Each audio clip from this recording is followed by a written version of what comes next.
Well, then we'll start tonight. The first candidate for place 2 is Mr. Claude Walker. He's a Sulphur Springs resident for some 28 years. He has graduated 2 boys from Sulphur Springs High School. He tragically lost one of his sons to leukemia a year and a half ago at age 39. He lives at his Jefferson Street home behind the Boys and Girls Club, and he's been a business owner here in town for 14 years, AES Walters Stark. Everybody please give a welcome to Mr. Claude Walker.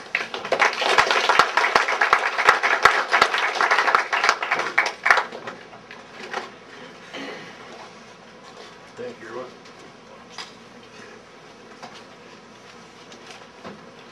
Well, I've heard everybody say how they were born here in Sulphur Springs. I wasn't, but I got here as quick as I could.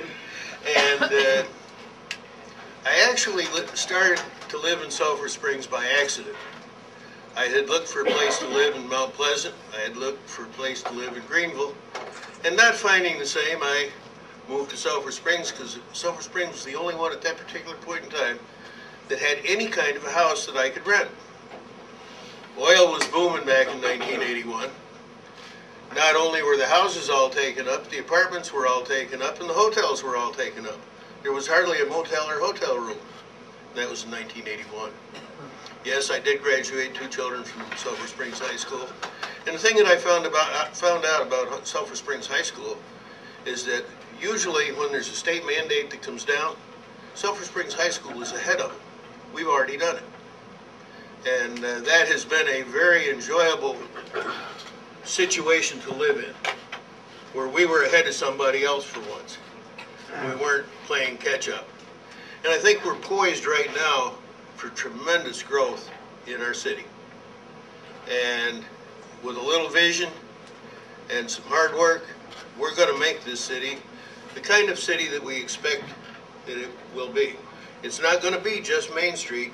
It's going to blossom out into the entire city. Yeah, we've got sewer problems, we've got water problems, we've got all kinds of problems, street problems. That comes to the surface real quick. You see the street problems right now because you have to drive over. But we do have all those problems, but they're all problems that are being addressed. And I was glad that Gary mentioned the thing that he had done, and the fact that with the farmers market, Mark Maxwell had jumped all over it and really began to push it. And last Saturday we had 13 vendors down there. I expect this Saturday to probably be 25. And I expect to see that thing grow beyond just Main Street. And that is not only bringing people into the middle of Sulphur Springs. One of the byproducts of that, I was down at Burgers and Fries this week for lunch. And the girl at Burgers and Fries said it's one of the best Saturdays she's had in a long, long time.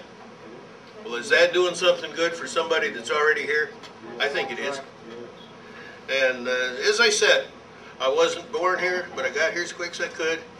I was born a Republican. It was not until I moved to Sulphur Springs that I found out that Republicans aren't what I thought they were. Because everybody in Sulphur Springs are Democrats. But in any other part of the country, and I've lived in several places, the people in Sulphur Springs would be known as Republicans because they're that conservative.